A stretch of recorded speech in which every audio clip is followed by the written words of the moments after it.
अस्सलाम वालेकुम दोस्तों, जैसा कि आप जानते हैं कि मुहर्रम का महीना है।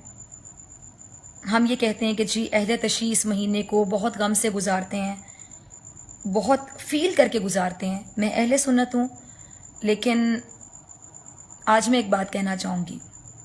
हम एक दूसरे के फ़िक्रों पे तनकीद करते हैं। कोई किसी को क्या कह रहा है, कोई किसी को क्या कह रहा है। कोई कह रहा है तुम दायरा इस्लाम में नहीं आते, कोई कह रहा है कि तुम मुसलमान नहीं हो।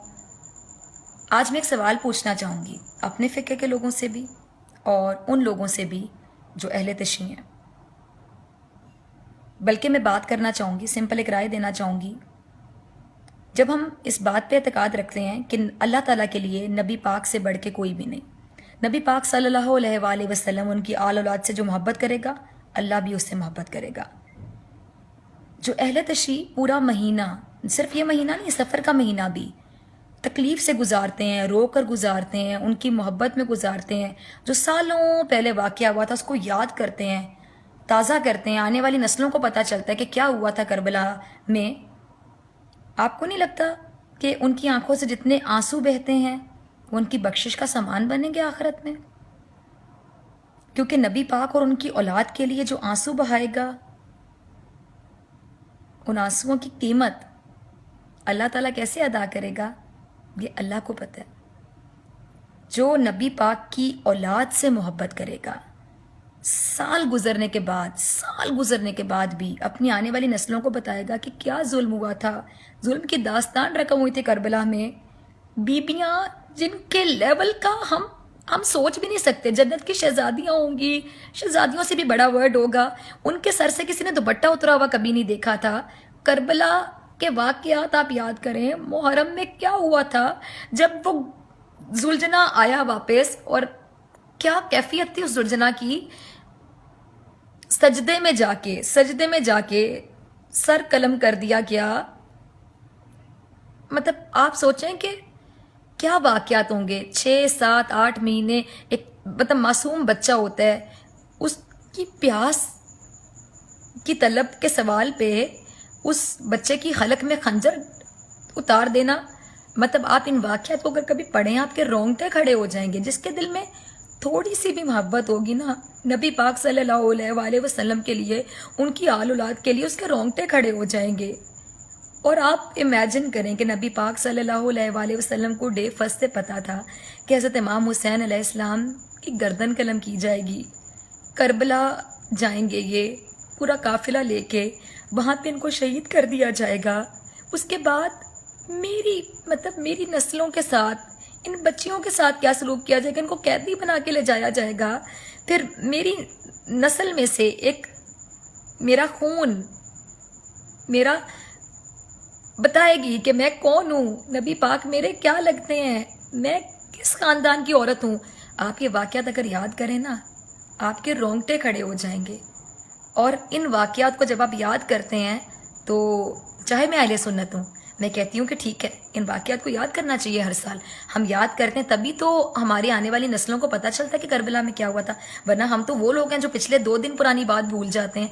हमें पता होना चाहिए कि आखिर उन हस्तियों ने क्या कुर्बानियाँ दी थी। और हमारे साथ छोटी छोटी प्रॉब्लम्स होती हैं। हम कहते हैं कि अल्लाह ताला आपने हमारे साथ ये कर दिया, मैंने तो कुछ बुरा नहीं किया था, अल्लाह ताला आपको मेरा क्या बुरा लग गया। तो अल्लाह ताला को उन हस्तियों को क्या बुरा लगा? कुछ भी नहीं। उन हस्तियों ने ज़िंदगी में कभी गुनाह नहीं किए होंगे, मासूम हस्तियाँ थीं वो, लेकिन अल्लाह ताला ने उनको कितनी बड़ी आजमाइश में डाला। हज़रत इमाम हसन अलैहिस्सलाम की अगर बात करें, उनकी ज़ौजा ने उन्हें जहर दे दिया, और नबी पाक सल्लल्लाहु अलैहि वसल्लम हमेशा हज़रत इमाम हसन के होंठों पे बोसा देते थे, हज़रत इमाम हुसैन की गर्दन पे बोसा देते थे। एक बार बीबी फातिमा ने पूछा कि अब्बा हुज़ूर, आप बोसा इनके होंठों पे देते हैं, इनकी गर्दन पे, इसकी क्या वजह है? तो नबी पाक सल्लल्लाहु अलैहि वसल्लम ने फरमाया, आप दीदा हो गए, और फरमाया कि मेरे इस नवासे की गर्दन कलम की जाएगी और मेरे इस नवासे को होंठों से जहर दिया जाएगा। ये मेरे नवासे जो हैं ये इस तरह शहीद होंगे, इसलिए मैं इनको इस तरह प्यार करता हूँ इन मखसूस हिस्सों पर। और आप ये बताएं कि आप मतलब सब्र की बात करते हैं, हज़रत इमाम हुसैन के सब्र की दाद दीजिए। आप हज़रत इमाम हसन के आप कैलिबर की दाद दीजिए। क्या क्या कैलिबर है, माफ़ करने का दर्जा देखिए कि बीवी ने जहर दे दिया, और जहर पीने के बाद पूछते हैं, उस खातून से पूछते हैं कि तूने मेरे साथ ये किया, کیا میں تیرا اچھا شوہر نہ تھا؟ تو نے میرے ساتھ ایسا کیا؟ بس، اور کچھ نہیں پوچھتے. تو ان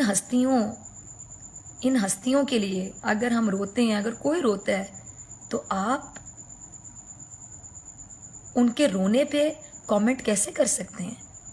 ہم کسی کے بھی ان ہستیوں سے اٹیچمنٹ پہ کامنٹ کیسے کر سکتے ہیں؟ کوئی بھی سنی بھی رو سکتا ہے، کوئی شیعہ بھی رو سکتا ہے، لیکن اگر کوئی اٹیچڈ ہے ان ہستیوں کے ساتھ تو اس پہ ہم نیگیٹو کامنٹ کیسے دے سکتے ہیں؟ آپ کے باقی کامنٹس اپنی جگہ کہ آپ خلفائے راشدین کے حوالے سے جو بھی بات کرتے ہیں سنی شیعہ آپس میں اس بارے میں رائے نہیں دے رہی. میں صرف یہ سوال کر رہی ہوں کہ جو نبی پاک صلی اللہ علیہ وآلہ وسلم کی آل اولاد کے ساتھ ظلم ہوا کربلا کے میدان میں، اگر اس ظلم کو یاد کر کے کوئی آنسو بہاتا ہے، کوئی روتا ہے، کوئی خون کے آنسو روتا ہے، تو ہم ان کو اس بات پہ کامنٹ کیسے کر سکتے ہیں؟ ہم نیگیٹو رائے کیسے دے سکتے ہیں کہ نبی کی اولاد کے لیے جو رو رہا ہے؟ میں تو کہتی ہوں اللہ آپ کو بھی توفیق دے، مجھے بھی توفیق دے کہ ہم ان کے لیے روئیں اور اللہ تعالیٰ ہمارے ان آنسوؤں کو بخشش کا سامان بنا دے. پلیز اس بات پہ ایک دوسرے کو کامنٹ کرنا چھوڑ دیں. نبی پاک کی اولاد کی محبت میں جو روتا ہے اس رونے کو سلام، اس تکلیف کو محسوس کرنے کو سلام. میں اہل سنت ہوں اور میں سلام کرتی ہوں سب کو جو نبی پاک کی آل اولاد کی تکلیف کو آج بھی اتنے سال گزرنے کے بعد فیل کرتا ہے اور اس تکلیف سے گزرتا ہے اپنی آنے